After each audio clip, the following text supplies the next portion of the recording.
Hello, Frank Kerr. I'm Kate Dezarnaulds. I'm the co-chair of FWA, and it's my absolute privilege and pleasure to be doing this series of interviews with the winners from our inaugural FWA Awards last year. So, yeah, welcome to the screen. Nice to see your face again.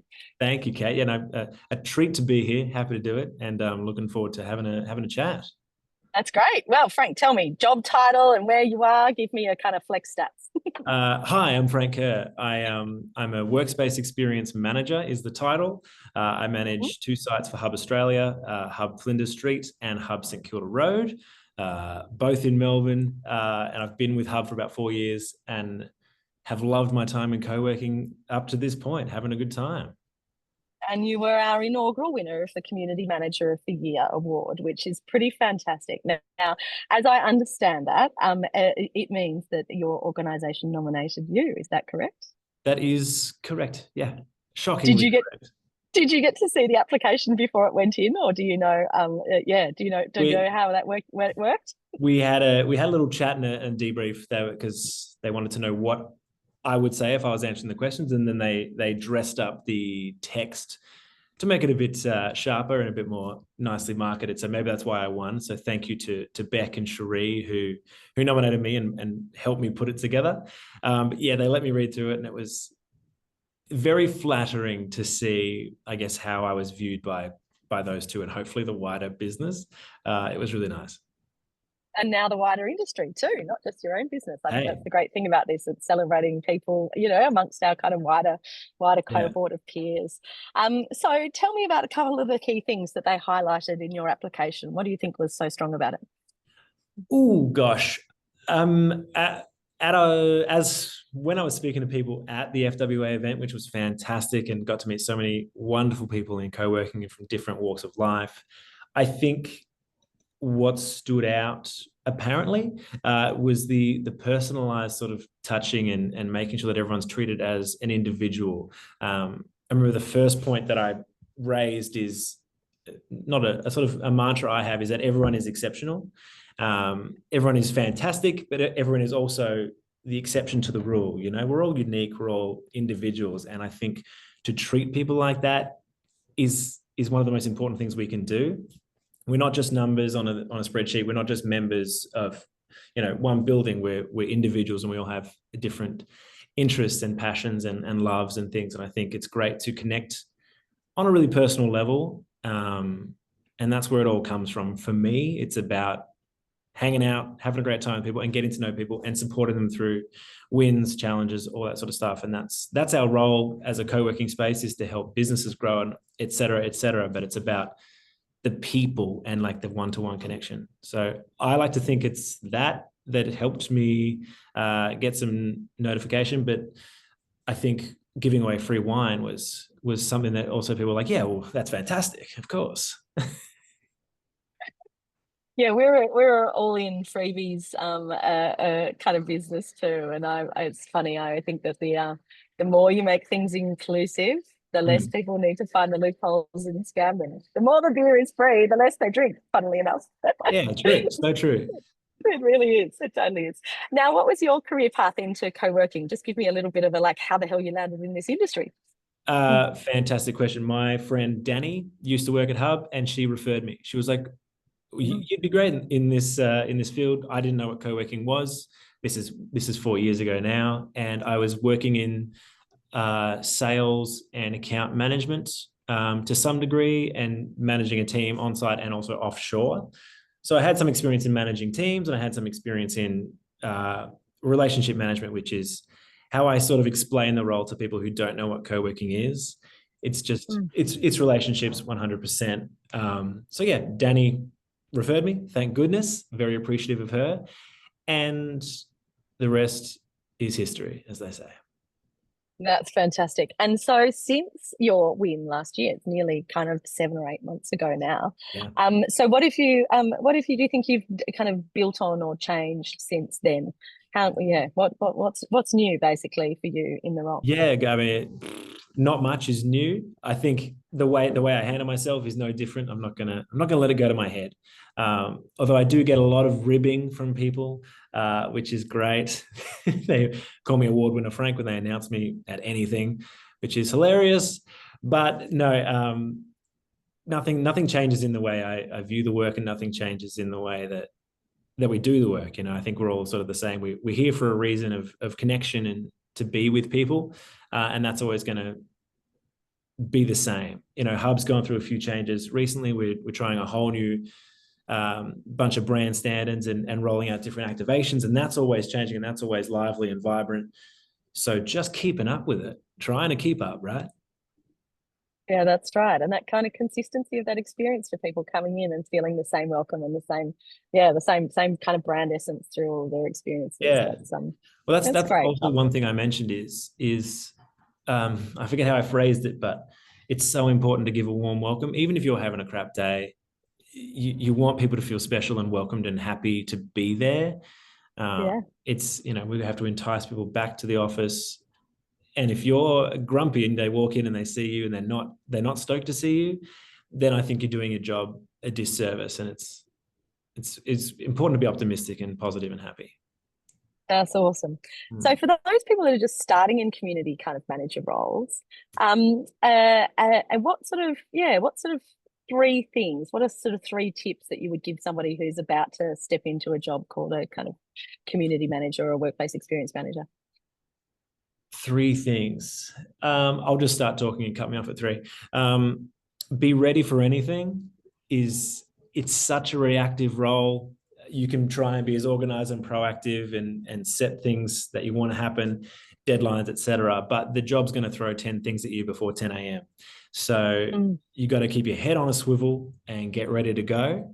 And don't be afraid to roll up your sleeves and use a bit of elbow grease to get things done as well. Things break, things go wrong, you got to move stuff around. You can do it. Go for gold. Be ready to do the work. Be ready for anything. But I think the most important view and mindset that I think works for me long term is it's about the people. Try and talk to people, try and get face-to-face time. If you're having difficult conversations around facilities management or agreements or pricing or all that sort of stuff, if you talk to someone face-to-face, you're always going to have a better result. You're always going to have a better connection and a better understanding of each person's side in this story versus email, or even phone call is good, but face-to-face is always my preference. And prior to these tricky conversations, try and get to know people and get them to know you. If you can get as much face time with people as possible, I know we're busy like emailing and doing stuff on our laptop, but if you can get around the clubhouse or the space and just be like, hey guys, how you going? Chat as a normal person, not as there's no underlying business to attend to. It's just checking in, just saying, hey. That's the most important piece, I think, because then when things come up, they know you, they trust you, right? If they trust you, then everything's going to be fine because everything goes wrong all the time. And they know that you're at least going to take care of them, right? That's what it all comes down to. You're not trying to rip them off. You're not trying to do a deal. You're not trying to make money. That's never in our mindset. Sales can do that. We will just take care of the people. And thirdly, give stuff away for free. But don't tell your managers and, write it off in cost somewhere. But I think it's the gifting, it's the little things, it's the things you can do that people don't expect, the surprise and delight moments. A lot of people and companies have that sort of built into their practice. They have budgets for surprise and delight, but the more you can do that is ad hoc, that is personalized, that is, oh, hey, I know you love wine, so here's a personalized wine carrier or corkscrew or something. I keep talking about wine a lot for gifts, but you can do other things. Obviously, try and personalize it. Try and make it mean something. Free coffees here and there, the little things that don't cost us much that make someone feel, again, special. Exceptional. They're all exceptional. Yeah, I love that. Yeah. I really love that. Now, what sort of shifts from your perspective do you see happening in the co-working industry that you see in the kind of future? What are some of the trends coming down the line that you're spotting? The ones that I'm excited about are the buzzword of AI. I really hope, and it seems like we're heading this direction, is that we bring AI in a way that streamlines the admin. handles the back end of day passes and emailing responses and calendar invites, et cetera, all that stuff that takes time out of our day, that would hopefully free us up to be on the ground, getting the face-to-face time and having a good time with members. That's where I hope it goes, and that's where I hope technology takes us. It might take a little while to get there, but yeah, tech stacking and making things more efficient on the back end so we can just have fun and brighten up the days of people who are working hard, even though we also work hard, but brightening everyone's day. Totally, that's great. And what sort of advancements do you think? So that's, I think, one of the kind of big changes, one of the big influences. What would you love to see in the co-working industry? If you kind of had a wish for the industry, what would you love to see more of? Wow, I think more awareness in the world. When I talk to people about co-working, Hub's been around 13, 14 years, I think. And it's still, I go, oh, I'm working at Hub Australia, a co-working space. And they're like, oh, and I go, oh, it's kind of like WeWork. And it's just people don't, not that we are very similar to WeWork. No, they did a massive amount for introducing what the hell this thing called co-working is. We've got a lot to be grateful they're market leaders, and they've done a heap of stuff. Yeah. But a lot of people just don't know what it is. Yeah. Like, oh, it's like a little, is it a serviced office? And to explain that, so you hope that co-working becomes more prominent, people get more used to using it. And I just think there's so much flexibility that can come and that will come as more people use it more hybridly, and they're subletting spaces, or they're coming here one day a week and they work from home and they have other offices, and they're bouncing around the network and they're bouncing around the country, and all these sorts of things that open up work possibilities for remote workers, mums coming back to work, people who can't work full-time jobs or have different hours, or they work internationally. So there's all that sort of stuff, which is all things we do, but it's so about highlighting the fact that flexi work is the future. I think the 9 to 5 is dead. People don't work great that way. A lot of people really struggle with 8 hours on, and then you're home and it's 6 and it's bedtime and you're like, oh my God, I'm back up for another day. Okay, I'm ranting. But flexi work, let people have freedom and flexibility, trust them to do their job, and we'll accommodate you whatever time you need. Yeah, I always love and I've been reading John Priest's kind of content for a long time, and the way he talks about a liberated workforce is one of his real kind of, like, he's got a good soapbox moment about a liberated workforce. And I think the people know what they're doing, but I still think that there's some awareness stuff. I'm in a regional area, and I'm in exactly the same boat. It's like, it's like sort of like a gym membership for office space. It's like a serviced office in the old parlance. It's like a shared workspace, and it used to be like a business hub for small businesses, but now it's for a mix of remote workers and small businesses. And it's just there's still a lot of words that needs to be used to explain it. Because people aren't used to, they don't know. They walk in and don't know what to expect, and they would love to be like, to this be the standard for offices, and yeah.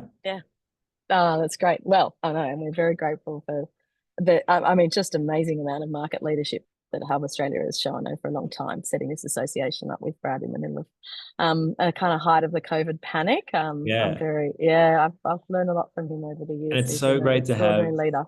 Yeah, he's a fantastic man. We're lucky to have him, and it's so great to have the FWA and just other people in co-working who you can see that they're doing things differently, and see the exciting changes, and just personality types, like different companies have different personalities, and it's so fantastic to see. Like, we talk a lot about the hotel brands and how people perceive them, and that's where co-working will be at some point soon. You go, oh, this is a hub, so you know what it's. You're going to find a brand fit as a human being. You're going to be like, oh, I'm that kind of a person, not that kind of a person. I'm really excited about that part of the evolution of the industry.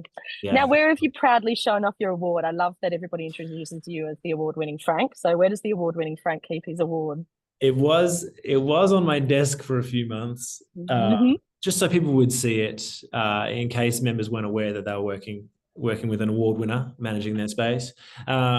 No, but I quickly took it home, and it is just on the bar cabinet at home.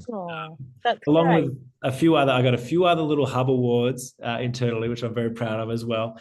So I've got a little stash of of my proudest moments career-wise. So but the FWA is 3 times the size of these other awards and hefty. That thing is I know hefty. it was I good. was We made it into shocked. a worthy trophy. I Oh, it's know. incredible. I feel unworthy. It's almost too heavy for me. Oh my goodness. I won in another career, I won the Australian Event Awards once, and it was an amazing trophy. And Yeah. anyway, it's been used for 15 years since by my kids as the kind of, it's the trophy for every game, basically. Yeah. That's what But mine will be. yeah, yeah, Yeah. totally. Oh It's a joy goodness. for Well, the kids. it has been an absolute delight talking to you, Frank. I'm not at all surprised that you're the award winner. And so, for those people that are thinking about applying this year, what would Mm. you say to them? Like, what's the encouragement? Because it is a kind of like putting yourself out there moment, isn't it? Yeah, I mean, when I got approached to be like, hey, we want to submit you, I was shocked and humbled, and it's really, really nice just to get that acknowledgement. So I would say 2 things here. If you have someone in your team that you want to nominate, do it because it makes them feel amazing. Even to have that conversation, I like still on a high when I think about it, because it just really validates the crazy work that we do, and it's so unique, and it's hard to get moments like this. If you want to apply and you want to put yourself forward, I think just believe in yourself. All of us do. That sounds so cheesy, I know, but all of us do such great work, and our members know how hard this job is, and they see us work, and they see us, and they know us here, and they see us here every day. Sorry, and they come to us with a million little problems. Yeah. Like it might not feel like you're saving the world, but you're saving someone's day, like 15 times a day. So if you're going to nominate, you deserve it. You're absolutely fantastic. Anyone in this role, I take my hat off to. It's crazy. So It's so good, isn't it? I call it co-working crack. It's those like little moments in the day where somebody will be like, "Oh, thanks for introducing me to that person," or "Oh my gosh, like I managed. That was really stressful going into that presentation. You saved my bacon." And it's like yeah, just those little it's dopamine hits there. 100% That's like, what oh, hey, hospitality is, right?